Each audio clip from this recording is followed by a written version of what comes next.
Hello guys, இது voice of GG. ஷஹதீனுடைய மரணம் தொடர்பாக இப்போ சில அப்டேட்டுகள் வந்திருக்கு. வீடியோ கொஞ்சம் லென்த்தாக இருக்கும். கொஞ்சம் நேரம் எடுத்து பார்த்தீங்கன்னா சில விஷயங்களை வழங்கிக் கொள்ளலாம். ஷார்ட் நியூஸ் ஊடகத்தால் கடந்த வியாழக்கிழமை அவங்களுடைய யூடியூப் தளத்தில் ஒரு வீடியோ ஒன்று போட்டிருந்தாங்க. அதாவது அந்த மதரசாக்கு போய் நேரடியாக களத்துக்கு போய் அதுக்கப்புறம் அந்த தாய் தகப்பனை சந்திச்ச விஷயங்கள் எல்லாமே வீடியோ போட்டிருந்தாங்க. முதல்ல அந்த ஊடகத்துக்கும் சகோதரர் ரஸ்மீனுக்கும் இந்த இடத்துல நன்றி. ஜஸாக்குமுல்லாஹ் ஹைரான விஷயங்களை வெளியே கொண்டு வருவதற்கு நேரம் எடுத்து முயற்சி செய்த மைக்கா செஞ்சாலும் ஒரு நியாயம் கிடைக்க வேண்டும். இன்னைக்கு எந்த பிள்ளைக்கு நடந்தது இன்னும் ஒரு நாளைக்கு வேற பிள்ளைக்கு நடக்கப்படான்னு நான் சொல்றேன். எந்த புள்ள மவுத்தா போயிட்டு அது திரும்ப வர போறது இல்லையே.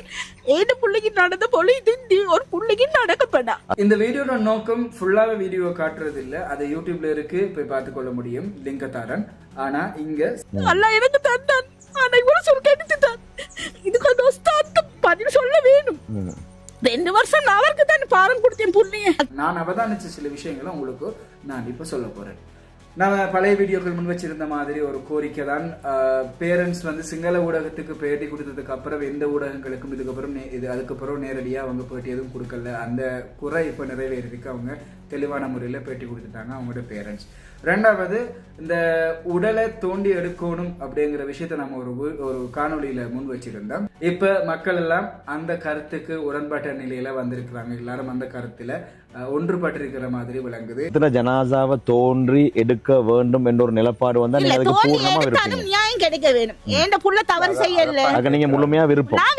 மறுபடியும் தோன்றி எடுத்து அதை பரிசீலனை செய்து நியாயமான ஒரு முடிவு கிடைக்கும் என்றால் அதுக்கும் நாங்கள் உடல் திரும்ப தோண்டி எடுக்க சரியான முறையில் அதுக்குரிய முன்னெடுப்புகள் முன்னெடுக்கிற பொழுது உடல் திரும்பி தோண்டி எடுக்கப்பட்டு அது பரிசோதனைகள் மீண்டும் நடக்கும் என்று சொல்லி எதிர்பார்க்கிறோம். சிறுவன் மரணிச்சதுக்கு அப்புறம் என்ன செஞ்சிருக்காங்க, அவங்களோட உமா மதரசாக்கு போயிருக்காங்க. மதரசாக்கு போய் விசாரிச்ச நேரத்துல என்ன நடந்துச்சு, அங்க எப்படி நடந்து கொண்டாங்க அப்படிங்கறது இப்ப நீங்க அவங்க சொல்றதை வச்சு பார்த்து கொள்ளலாம். இது நீங்க மையத்துக்கு வரல அப்ப சொன்னாரு இனாமாஜி போவானு சொன்னேன். அவருக்கு இனாமாஜி போவானு சொன்னதான். அவர் அதுக்கும் பதில் இல்ல. இனாமாஜி மொல்ல அங்கினிக்கு இருந்து எஸ்கேப் ஆகி பணியை போய்த்தாரு. இப்ப நிர்வாகி 2 பேர் மட்டும் தான் தோஸ்தாதோட கிட்ட இருந்து சொன்னேன். உங்களோட மேலால ஒரு தவறு நடந்து நீங்க இப்படி செஞ்சு வச்சிருந்தாலும் நீங்க சொல்லுங்க, நாங்க மன்னிக்கிறோம், பேசுவோம். இனாமாஜியே போவான்னு சொல்றேன். பெரிய தவறு ஒன்று நடந்து சுட்டு இனாமாஜி போவான்னு சொல்றாரு. இனாமாஜிக்கு எப்படி அந்த அசரத்தை போவான்னு சொல்லிடும். 2 வருஷம் அவருக்கு நோதின புள்ள.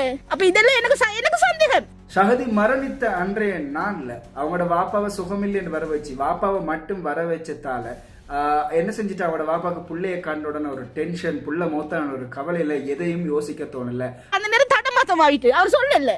அடே என்ன புள்ளைய அவனை பார்க்க போகல, அவருக்கு ஒண்ணு செஞ்சு கொள்ளலாம் போயிட்டு. தாய் என்னைய கூட்டிக்க போவலையே. சோம் இவர் எனக்கு சொல்லிட்டு போனாரு, மகனுக்கு சோம் இல்லையா நான் போயிட்டு கூட்டிக்க பாரு.